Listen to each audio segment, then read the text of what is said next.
Bismillahirrahmanirrahim. Alhamdulillahi Rabbil Alameen. Wassalatu wassalamu ala sayyidil mursaleen. Wa ala alihi wa ashabihi ajma'in. Amma ba'd. Un homme questionne. Ma mère a payé les frais du pèlerinage avec l'autorisation de mon père. Ces frais ne peuvent pas être récupérables en cas d'annulation. Mon père est mort avant le voyage, avant qu'elle commence le voyage du pèlerinage. Et elle est donc dans sa période de viduité, al-idda. Et l'obligation est que la femme reste durant cette période dans sa demeure, dans la demeure conjugale. Lui est-il autorisé de faire le pèlerinage ou doit-elle annuler alors qu'elle perdra tout ce qu'elle a payé? La réponse, il est obligatoire à la femme en effet de rester dans la demeure conjugale durant al-idda, durant sa période de viduité, lorsque elle est veuve, lorsque son mari meurt. Sauf si, bien sûr, il y a une excuse valable. Quant au pèlerinage, pour la femme qui est en état de viduité, les savants ont cité des détails sur cette question. Ils ont différencié entre la femme qui est déjà en voyage et la femme qui n'a pas encore commencé son voyage du pèlerinage.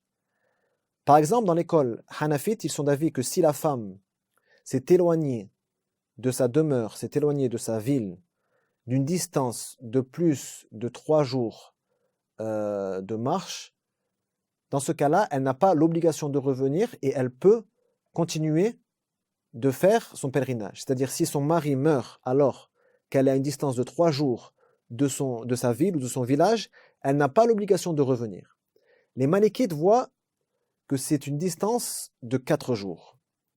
Si elle est à une distance de 4 jours de son pays d'origine ou de sa ville d'origine, elle n'a pas l'obligation de revenir pour rester dans la demeure conjugale lorsque son mari meurt.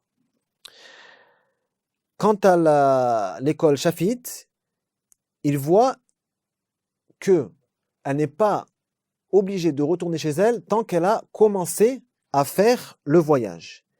Et l'avis de l'école Hanbalite est à peu près le même, sauf qu'ils ont différencié entre le fait que si elle peut réunir entre les deux obligations, elle sait qu'elle pourra faire le pèlerinage l'année d'après, dans ce cas-là, elle revient, tant qu'elle n'est pas encore très loin de son pays, elle peut revenir et rester dans la demeure conjugale. Par contre, si elle craint de ne pas pouvoir refaire le pèlerinage l'année prochaine ou une autre année, dans ce cas-là, elle accomplit son pèlerinage même si elle a une distance de moins de 3 jours de marche.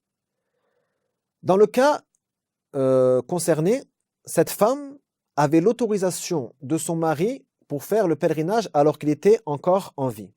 Et elle a payé tous les frais qui sont non remboursables en cas d'annulation pendant la vie de son mari avec son autorisation.